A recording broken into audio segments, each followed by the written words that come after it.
Apa kabar para profesional lingkungan? Kita ketemu lagi di dalam program podcast Profling. Ini podcastnya para profesional lingkungan. Siapapun bisa menjadi narasumber di dalam podcast ini dan kita akan diskusi, mengupas wacana dan kemudian menyampaikan aksi-aksi apa yang sudah kita laksanakan. Dan profesional lingkungan ini sebuah wadah dari para akademisi, birokrasi, aktivis, dan siapapun yang peduli terhadap lingkungan hidup. Dan yang jelas, kita tunggu karya-karya nyata, aksi-aksi nyata terhadap perbaikan lingkungan hidup. Saya sekarang bersama-sama seorang aktivis lingkungan yang pasti rekan-rekan juga sudah mengenal sebagian besar ya. Dia adalah Kang Irhas Ahmadi. Saya panggil Kang karena kebetulan satu alumni di Universitas Pajajaran Bandung. Nah, kita sama-sama ya Kang ya menggali ilmu lingkungan di Unpad karena kita tahu Unpad itu adalah kampus pelopor pertama yang membangun kepedulian lingkungan. Sebelum ada deklarasi Stockholm. Waktu itu kan kepeloporannya dari Prof. Otto Sumarwoto, senior kita, guru kita. Masih ingat ya? Masih. Ya, ini kita sama-sama satu perguruan dari Universitas Pajajaran yang akan mencoba eh, berdiskusi terkait dengan apa-apa yang sudah kita lakukan. Begitu. Tapi sebelumnya barangkali Kang Iras ada yang mau disampaikan nih biar teman-teman tahu nih Kang Iras itu siapa sebenarnya. Silakan Kang ya. Ya, terima kasih Kang Tasdianto. Selamat pagi rekan-rekan semua profesional lingkungan. Ya, sangat eh, apa bersyukur ya bisa hadir di podcast ini. Kita berdiskusi gitu ya, eh, berdiskusi terkait dengan soal-soal lingkungan sebenarnya. Saya eh, kita cukup lama kenal sebenarnya. Iya, Ya, kita satu frekuensi satu di frekuensi, dalam satu kampus. perjuangan perbaikan lingkungan ya. Benar. Saya sebenarnya sejak apa namanya sejak kuliah sebenarnya. Nah, di Iya, Unpad iya. itu sudah mengenal eh, apa eh, gerakan lingkungan lah, kira-kira begitu. Dan sudah jadi volunteer dulu kalau gerakan lingkungan terbesar di Indonesia yaitu Wahana Lingkungan Hidup Indonesia sebenarnya. Dan proses ini juga apa namanya sampai sekarang ya itu yang membentuk saya sebagai praktisi gitu dan Kang Tasdi sebagai akademisi ya dan Iya, juga dulu birokrat sekarang ya. Tapi memiliki apa ciri khas tersendiri walaupun birokrat tapi juga menjadi aktivis. Saya pernah membaca dulu Kang Tasdi ini penggagas mungkin sekaligus ketua ya Ikatan Ahli Lingkungan Hidup. iya, iya, iya. Mhm. Itu kira-kira kiprahnya dulu apa? Produk-produk ininya atau aktivitasnya seperti apa? Iya, dulu sebenarnya pemikiran kami itu ya bahwa alumni atau ahli di bidang lain itu sudah punya wadah, gitu ya. Misalnya Hmm, ada Ikatan Sarjana Ekonomi Indonesia, hmm, ada Persatuan Insinyur Indonesia, hmm, ada Ikatan apa namanya antropolog, misalnya Ikatan hmm, Geolog dan seterusnya. hmm, Dan saya melihat ilmu lingkungan itu ilmu baru, relatif baru.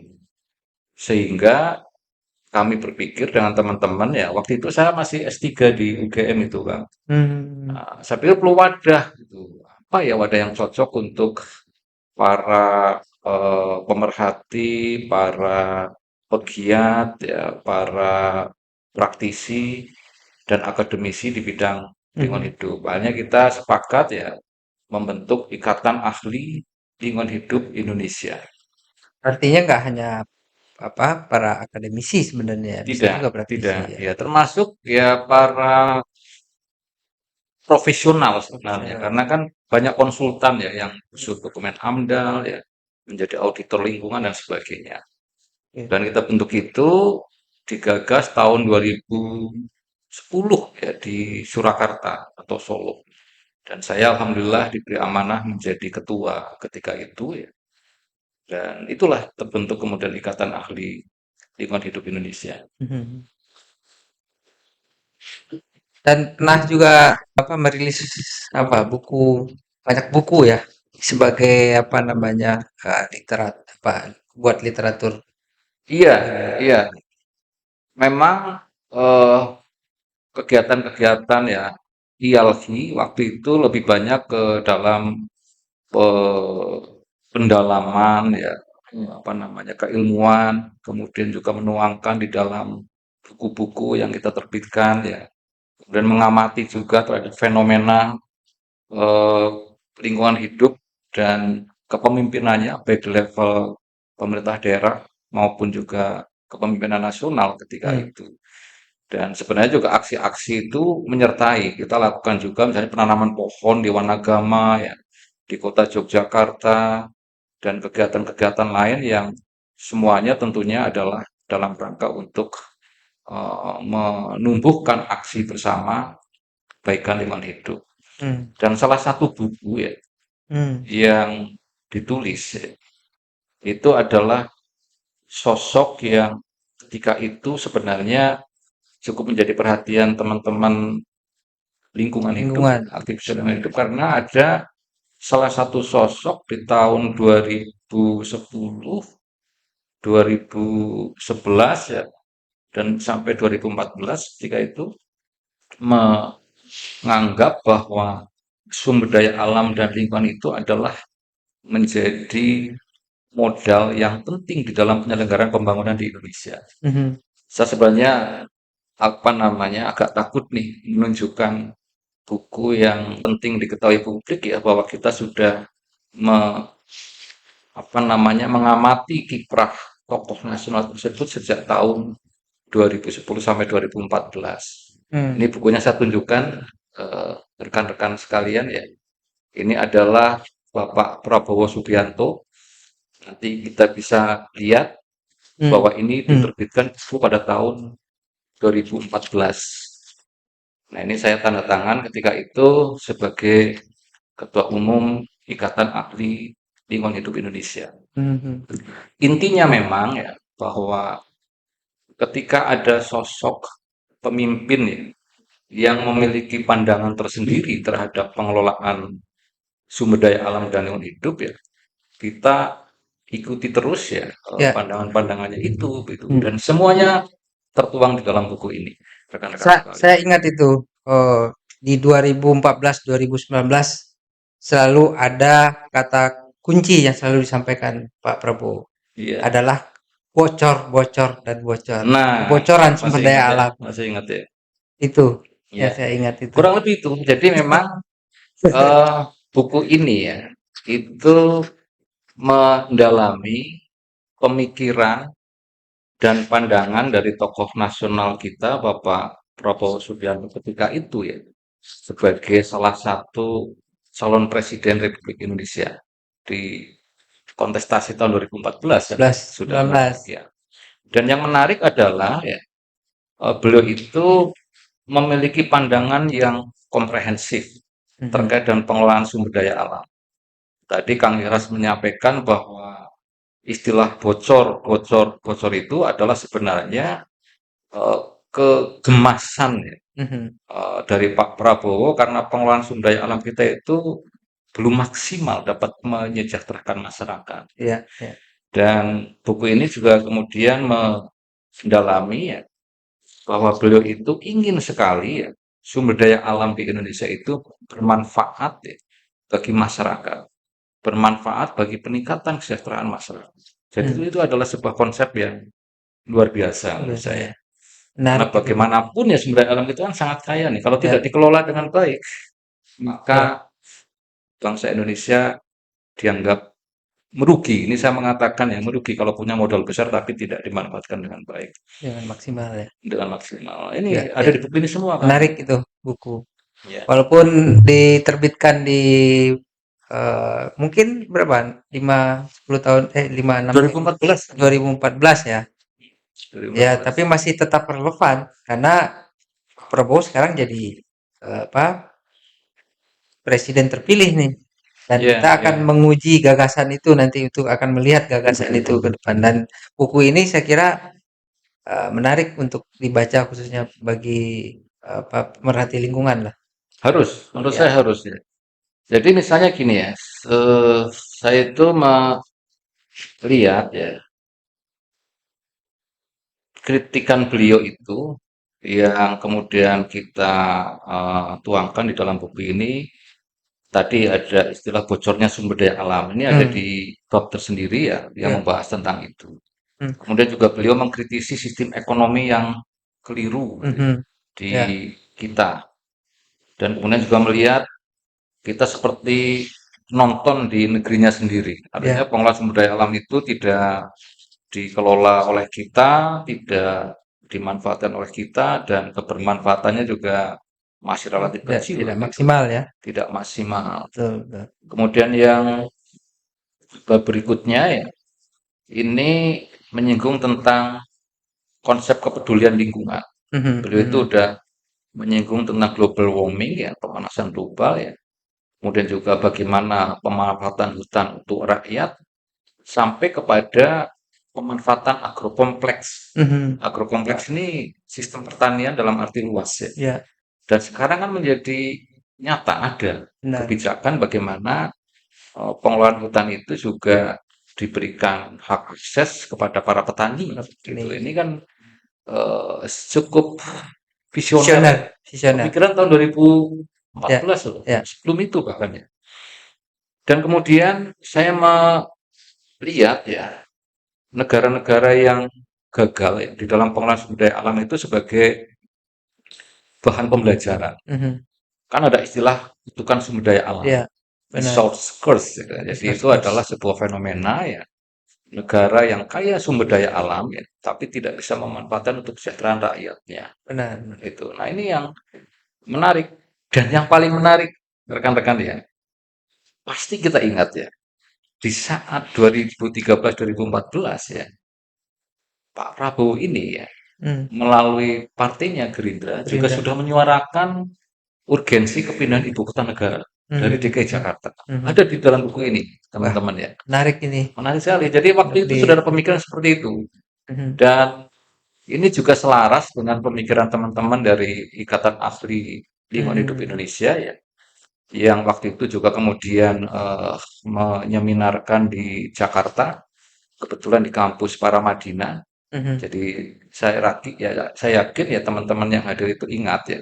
mhm. Waktu itu ada Prof. Emil Salim hadir sebagai narasumber utama, Langsung. Hmm. kemudian para eh, dirjen deputi dari kementerian terkait ya Hmm. mendiskusikan ya Ya, urgensi ya, kepindahan ibu kota negara dari DKI Jakarta dengan pertimbangan lingkungan hidup ya. gitu. Ingat nggak kan kita pernah dengar itu? Benar, benar. Dan Itu waktu itu rektornya Anies Baswedan kalau nggak salah. betul, jadi Nah, saat itu rektornya masih Mas Anies Baswedan. Jadi hmm. ini tokoh-tokoh bangsa itu ternyata juga sudah sejak lama memikirkan Mikirkan agenda agenda terkait pindahan dengan ya. lingkungan hidup dan sumber daya alam. Ya. Gitu Kang, Sunafri Ya, ini. saya jadi tertarik apa? Jadi apa namanya?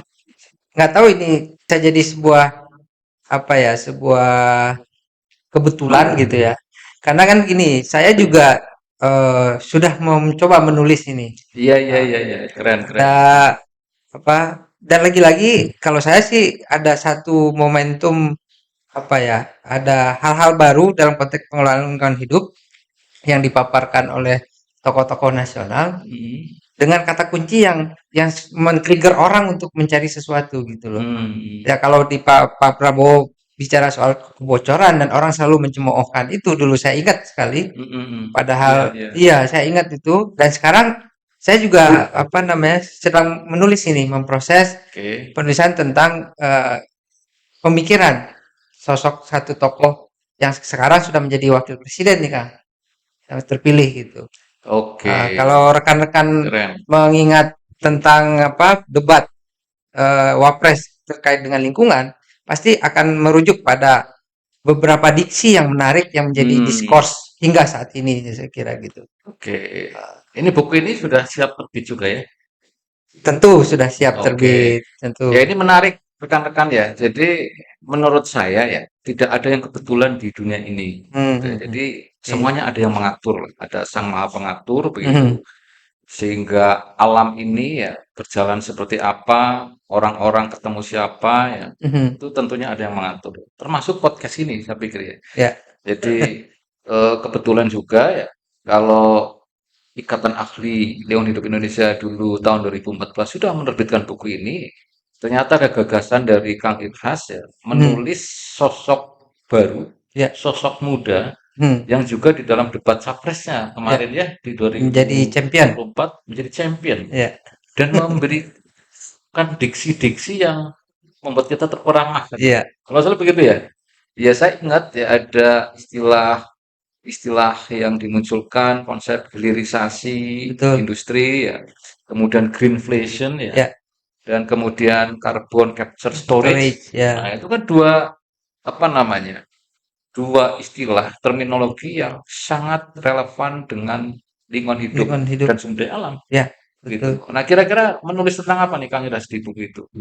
eh Menulis buku tentang pemikiran dan gagasannya Mas Gibran sebenarnya. Hmm, Sosok anak muda mm-mm, yang yang secara politik lah ya, teruji mm-mm, di Kota Solo gitu ya. mm-mm.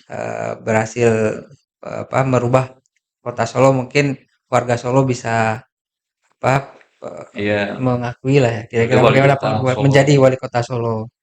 Nah, kemudian sekarang terpilih menjadi wakil presiden gitu. Mm-mm, Nah, poin-poin dalam buku itu ya tidak jauh terkait dengan gagasan dan pemikiran beliau sebenarnya.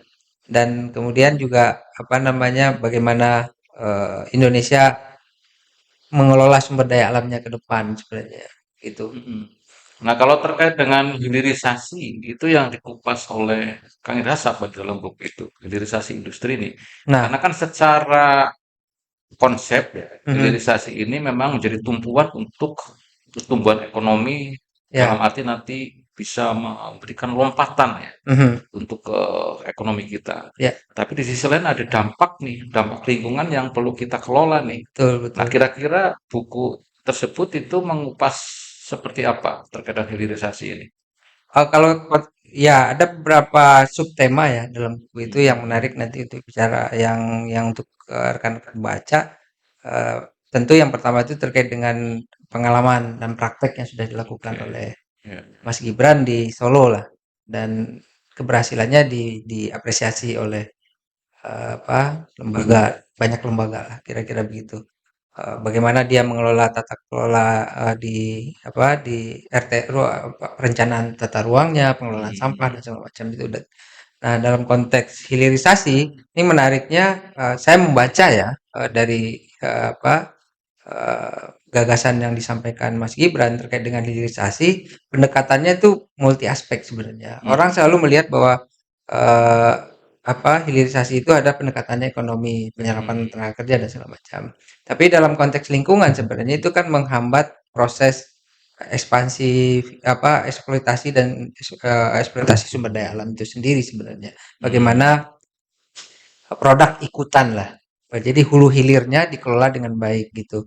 Nah, Eee, dan itu akan mendorong industri dan mhm, industrialisasi di sektor sumber daya alam lah kira-kira.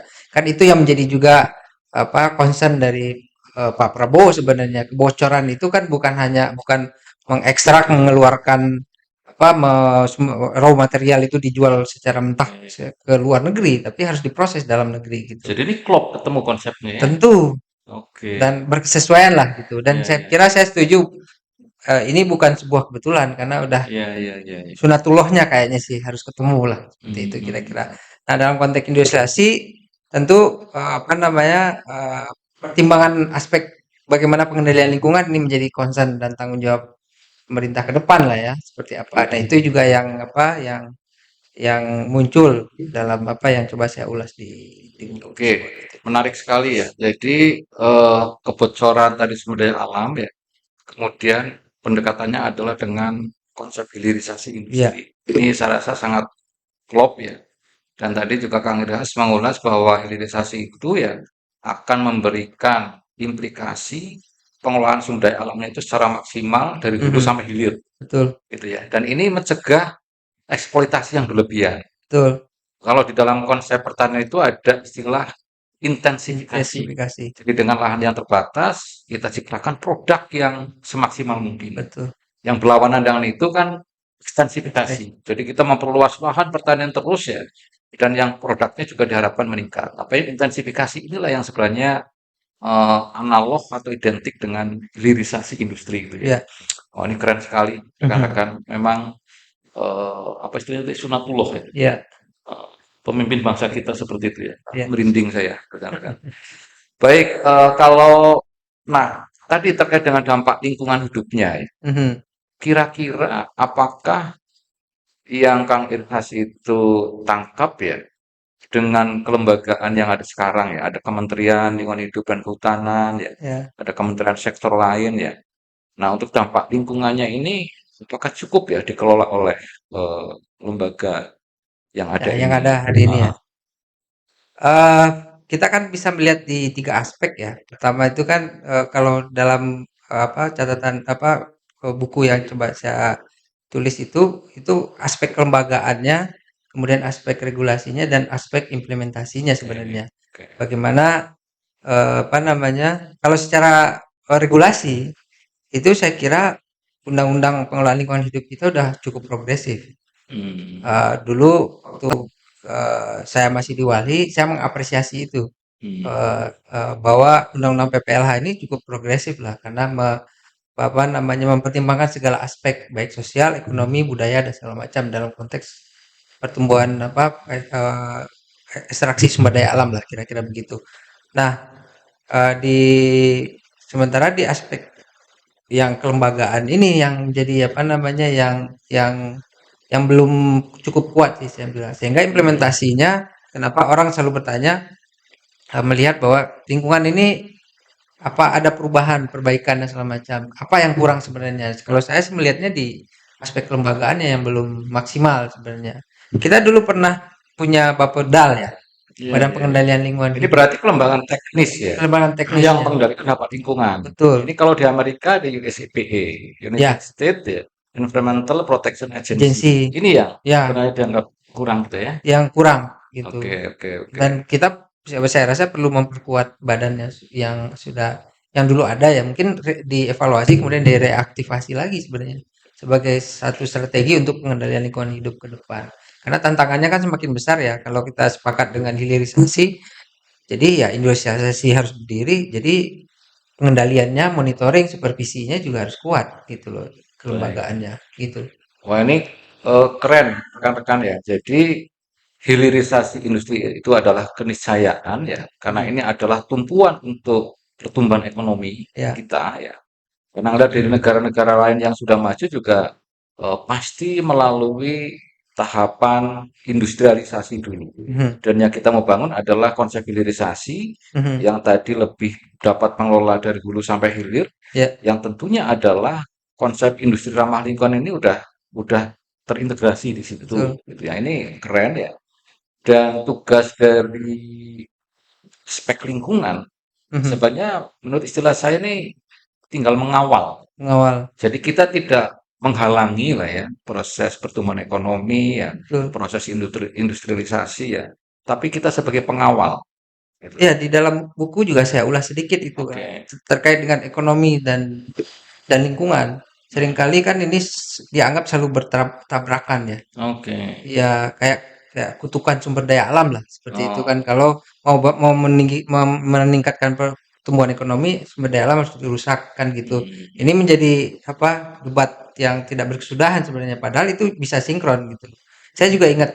Itu Heeh. itu bidang yang sedang saya dalami, Kang. Nah, itu. Jadi saya rekan-rekan tadi Kang Iras menyebut saya bekerja di birokrasi itu. Memang saya di Kementerian Lingkungan Hidup dan Kehutanan mendapat tugas untuk mendalami terkait dengan ekonomi sumber daya alam. Saya sudah mendapatkan ya pola ideal ya, eh, model ideal ya, bagaimana bisa menumbuhkan ekonomi yang sekaligus juga meningkatkan kualitas lingkungan hidup. Betul. Itu saya sebut dengan ekonomi regeneratif. Regeneratif. Tapi saya rasa nanti kita bahas tersendiri tentang Menarik, menarik. ekonomi regeneratif. Saya akan kupas. Kita akan sampaikan bahwa itu adalah sebuah konsep terbaru di dalam ekonomi yang ramah lingkungan. Ya. Jadi lebih dari ekonomi hijau, lebih juga dari ekonomi biru yang sekarang sudah kita kenal bersama. Saya rasa menarik. Ini Ya. biar rekan-rekan penasaran, rasanya Ya. nggak usah kita bahas semua, Kang. Jangan. Iya, jangan. Nanti mereka nggak nggak beli buku. Nah, iya, inilah pekerjaan aktivis lingkungan sekarang. Jadi menulis ya, mentransfer ilmu, dan tentunya itu kita harapkan bisa apa namanya menjadi media silaturahmi kita Ya. untuk membangun semangat, menjaga lingkungan hidup kita yang kita Ya. cintai. Saya kira kita ya para pegiat lingkungan optimis sih bahwa lingkungan hidup akan menjadi concern semua pihak gitu. Amin, amin, amin. Dan itu keberhasilan kita. Keberhasilan. Dan ingat saya dulu waktu di Walhi di 2000-an itu berat sekali, Kang. Kita mendorong mendorong gagasan lingkungan hidup tuh dibahas dalam agenda-agenda politik. Itu juga yang latar belakangi saya ngambil S2-nya politik lingkungan, Kang. Wih, keren. Jadi dulu tuh di Walhi kita mendorong bahwa para caleg-caleg anggota pemimpin daerah itu harus memasukkan agenda, termasuk ke KPU kita dorong bahwa menitipkan agenda lingkungan. Tolong dibahas, tolong diinikan. Nah sekarang isu lingkungan dulu menjadi isu pinggiran, sekarang udah berada di arena semua aspek, termasuk di kepemimpinan nasional juga. Dan saya optimis perubahan perbaikan lingkungan akan lebih baik. Optimis, alhamdulillah. Jadi rekan-rekan sekalian ya kita berbangga, bersyukur akan memiliki pemimpin nasional yang memiliki kepedulian terhadap sumber daya alam dan lingkungan hidup. Itu bukan sebuah kebetulan ya, Kang ya. Jadi seorang aktivis sudah mengatakan ini sebuah keberhasilan ya.